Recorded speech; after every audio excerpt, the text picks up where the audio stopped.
ఆజ్ఞనుడైన యేసుక్రీస్తు ఉన్నత నామములో మీకు అందరికి వందనాలు. రోమీలకు రాసిన పత్రిక 2వ అధ్యాయము 13వ వచనము. ధర్మశాస్త్రం వినువారు దేవుని దృష్టికి నీతిమంతులు కారు గాని ధర్మశాస్త్రమును అనుసరించి ప్రవర్తించువారే నీతిమంతులుగా ఎంచబడుదురు. ప్రియమైన వారలారా, దేవుని యొక్క వాక్యమును వినువారు దేవుని దృష్టికి నీతిమంతులు కారట గాని ధర్మశాస్త్రం అనగా దేవుని వాక్యమును విని అనుసరించి ప్రవర్తించువారే నీతిమంతులుగా ఎంచబడుదురు అంటుంది వాక్యము. నేటి దినాల్లో చాలా మంది వాక్యాలను వింటున్నారు, ఉపదేశములు వింటున్నారు.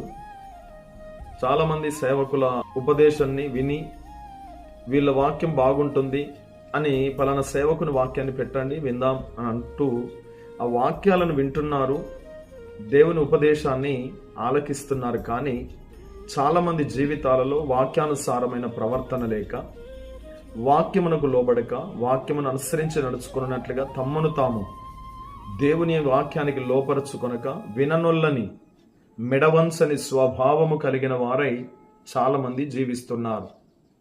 ప్రియమైన వీక్షకుడా, సహోదరి సహోదరుడా, ఈ వాక్యాన్ని వింటున్నటువంటి నీవు ఎలాగున్నావు ఒకసారి ఆలోచన చెయ్యి. వారు వినుట మట్టుకు విందురు గాని ఆచరింపరు అన్నట్లుగా ఉన్నావా? లేక దేవుని వాక్యాన్ని దేవుడు నాతో మాట్లాడుతున్నాడని వాక్యానికి శిరస్సు వంచి విధేయత చూపి ఆయన మహిమ కొరకు నిలబడడానికి నిన్ను నీవు అప్పగించుకుంటున్నావా? ధర్మశాస్త్రము విననొల్లని వాడి జీవితములో శాపాన్ని ఏలుబడి చేస్తుందని వాక్యము సెలవిస్తుంది.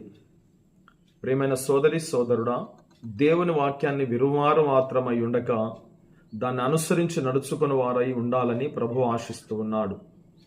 ప్రభు యొక్క వాక్యాన్ని అనుసరించి నడుచుట వలన దేవునికి వచ్చేదేమి లేదు, కానీ నీ జీవితం దీవించబడుతుంది.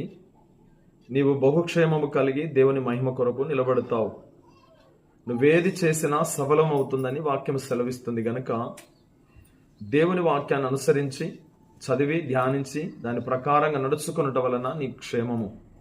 గనక ప్రభు యొక్క వాక్యాన్ని అంగీకరించు, చదువు, ధ్యానించు, విను. దాని మహిమ కొరకు ఏదైతే దేవుడు నీతో మాట్లాడుతున్నాడో, నీతో సరిచేయడానికి ఇష్టపడుతూ తన ఉపదేశాన్ని తెలియజేస్తున్నాడో దాని ప్రకారంగా అనుసరించి నడుచుకొని నీవు నీ కుటుంబము దేవుని మహిమ కొరకు నిలబడినట్లుగా నిన్ను నీవు ప్రతిష్ఠించుకో, సరి చేసుకో. అట్టి కృప దేవుడు నీకు అనుగ్రహించి బలపరచునుగాక. ఆమేన్.